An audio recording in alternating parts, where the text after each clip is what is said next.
The room went silent the moment the numbers appeared on the screen, not because the losses were catastrophic, not yet, but because everyone inside the Canadian delegation understood what the market was signaling before the anchors on television did, before the traders in New York admitted it publicly, before officials in Washington realized the pressure campaign had crossed a line investors no longer considered temporary. Inside Ottawa's Langevin block, senior advisors stared at overnight bond spreads widening against U.S. volatility indexes, while Asian futures markets turned sharply defensive. Phones vibrated across the conference table. A deputy minister quietly closed a briefing folder. No one spoke for several seconds. Then one official finally said what everyone else was already thinking. This isn't about tariffs anymore. 3 days earlier, Donald Trump had stood in front of cameras and openly dismissed Canada's warning about escalating trade retaliation. The comment was brief, almost casual, delivered with the kind of theatrical confidence markets had learned to price in as political noise. Trump laughed, not loudly, not hysterically, just enough to signal dismissal, enough to tell reporters the White House believed Canada had limited leverage against the United States, enough to imply the economic pressure would continue, enough to reassure domestic supporters that Washington remained in control. But markets heard something different.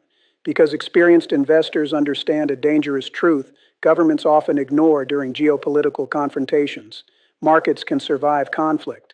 They rarely survive unpredictability. And by the time Mark Carney responded days later, the atmosphere surrounding the negotiation had already begun to change. Not publicly at first, quietly, institutionally.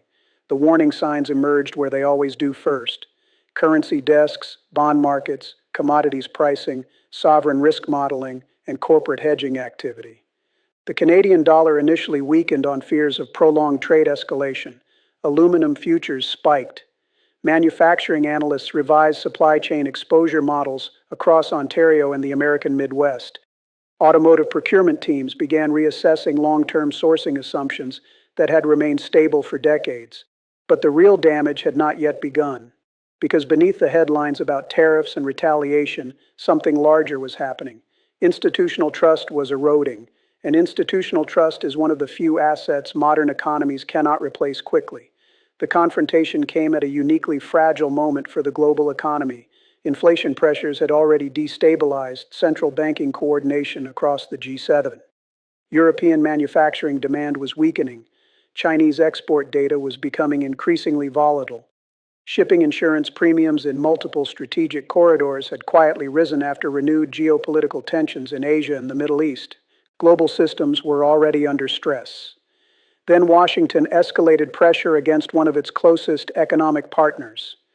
The issue was officially framed around trade imbalances and industrial competitiveness.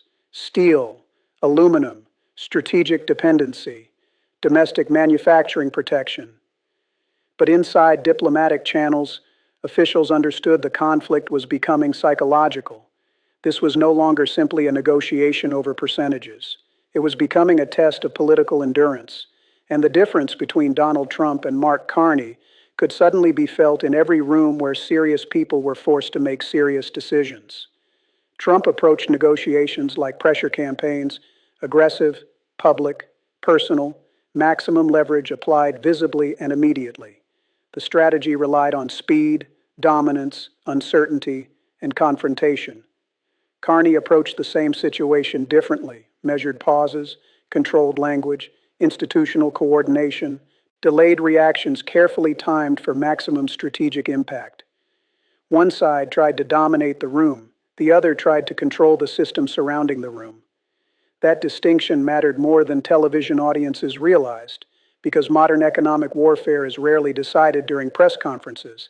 It is decided in capital flows, in bond markets, in confidence, in whether allies continue believing the system remains predictable enough to invest inside it. What happened next changed the negotiation permanently. While Trump continued framing Canada's objections as weakness, Carney avoided emotional escalation almost entirely. Publicly, his tone remained restrained, even technical. He spoke less like a politician and more like a central banker explaining systemic risk. That calm unsettled markets even more. because investors know something ordinary voters often miss. When experienced financial operators stop sounding emotional during a crisis, it usually means they have already moved beyond politics and started calculating consequences. Within 72 hours, Canadian officials initiated coordinated discussions with European trade representatives regarding contingency sourcing agreements and retaliatory frameworks. Quiet conversations intensified with Asian partners regarding energy diversification and industrial cooperation. Sovereign wealth funds began reviewing North American exposure assumptions. Meanwhile, multinational corporations operating across both economies faced an immediate problem. Nobody knew where escalation stopped, and uncertainty is expensive. One leaked briefing circulated among institutional investors described the situation as a widening governance risk event affecting bilateral reliability assumptions. That phrase mattered. Governance risk, not political disagreement, not tariff tension, governance risk. The distinction was devastating because governance risk changes investment behavior, factories delayed expansion plans, procurement teams froze medium-term contracts, shipping firms increased contingency pricing, commercial insurers widened exposure calculations. By the following week, volatility indexes tied to North American industrial sectors had surged nearly 18%. Transportation equities weakened. Automotive suppliers across Michigan and Ontario lost billions in combined valuation. Several major pension funds quietly reduced exposure to companies considered vulnerable to retaliatory trade architecture. Markets understood the implication immediately. The problem was larger than the deal itself. The problem was what the negotiation revealed. For decades, the United States and Canada operated inside one of the most integrated economic relationships on Earth. Supply chains crossed the border seamlessly. Energy systems interconnected deeply. Defense coordination reinforced commercial stability. Manufacturers built entire operational architectures around the assumption that political disputes would remain manageable within institutional norms. That assumption was now weakening in real time, and global investors noticed. In London, currency strategists warned clients about North American fragmentation risk. In Frankfurt, industrial analysts revised projections for transatlantic manufacturing exposure. In Singapore, sovereign allocation managers discussed whether escalating U.S. trade coercion against allies represented a broader structural shift in American economic strategy. Leverage cuts both ways. The White House believed Canada depended heavily on U.S. markets. That was true. But the United States also depended on the credibility of its alliances. That was also true. And credibility behaves differently than hard power. It compounds slowly, then collapses suddenly. Inside Washington, officials initially dismissed concerns about market instability as temporary overreaction. Several advisors reportedly argued the volatility would fade once negotiations resumed. Publicly, administration figures continued projecting confidence. But behind closed doors, Treasury officials were becoming increasingly uncomfortable. Not because Canada posed a direct economic threat to the United States, but because institutional investors were beginning to question whether political unpredictability itself was becoming systemic. One intelligence-linked assessment circulated among senior policymakers reportedly warned that prolonged escalation could accelerate allied diversification away from American dependency structures over the next decade. That possibility terrified strategic planners, because once allies begin redesigning systems for resilience against you rather than with you, the geopolitical consequences become historical. The pressure intensified when major business leaders started intervening privately. CEOs from automotive manufacturing, aerospace, logistics, agriculture, and industrial commodities sectors warned both governments that retaliatory escalation threatened deeply interconnected supply chain architecture developed over generations. One executive reportedly summarized the situation bluntly during a closed-door meeting in Toronto. "You're not negotiating over exports anymore. You're negotiating over trust." And trust was deteriorating quickly. Then came Carney's response. The moment itself appeared almost understated on television. No shouting, no dramatic confrontation, no visible anger. Mark Carney entered the briefing room carrying a thin folder. He paused before speaking. Cameras clicked softly across the room. Advisors behind him remained expressionless. Then he delivered a message markets immediately interpreted as escalation wrapped inside restraint.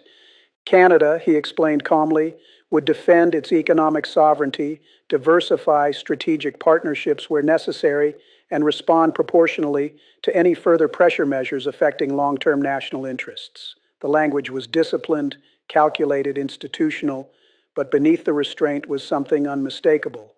Canada was signaling endurance, not panic, not retreat, endurance. And that changed everything.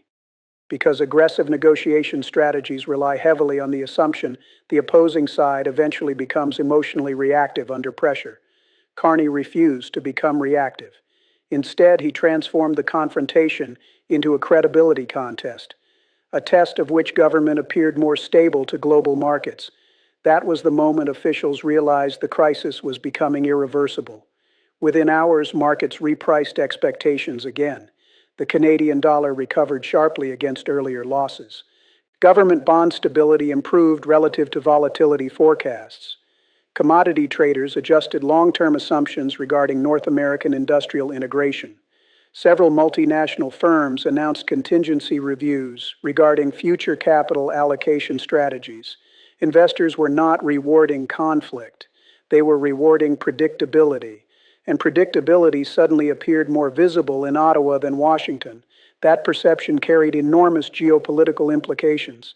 Because economic systems run on confidence, and confidence is fragile, the political atmosphere inside Washington grew increasingly tense as media narratives shifted from trade enforcement toward alliance instability.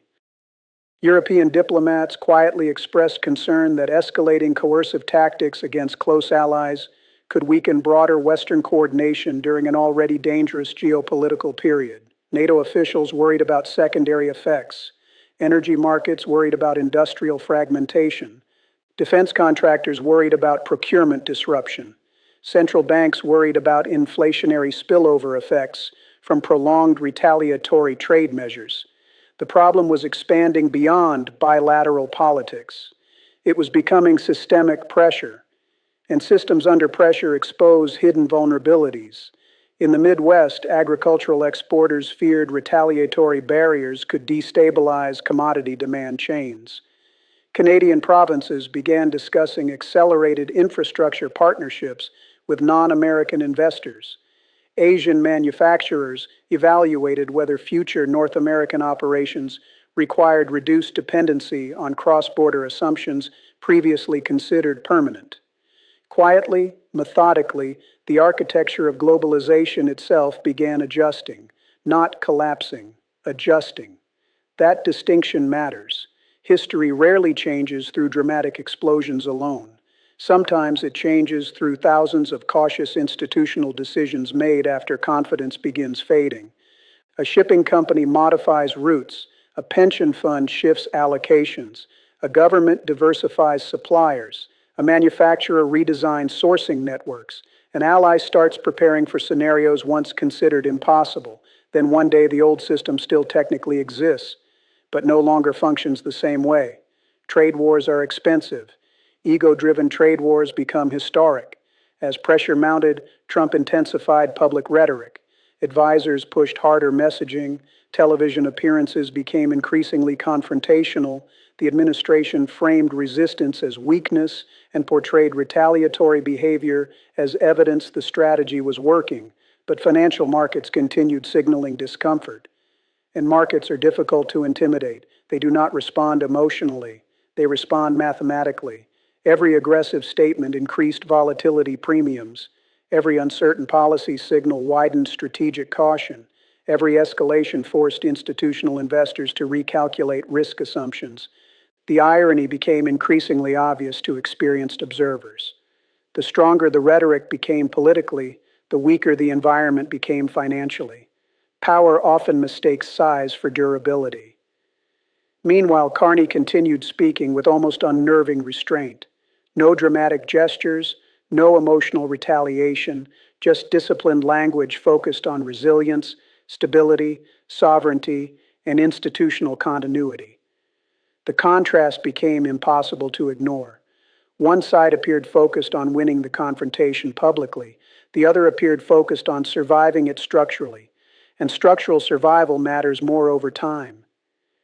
Inside major financial institutions, analysts began openly discussing the confrontation as part of a larger global trend, the weaponization of economic interdependence.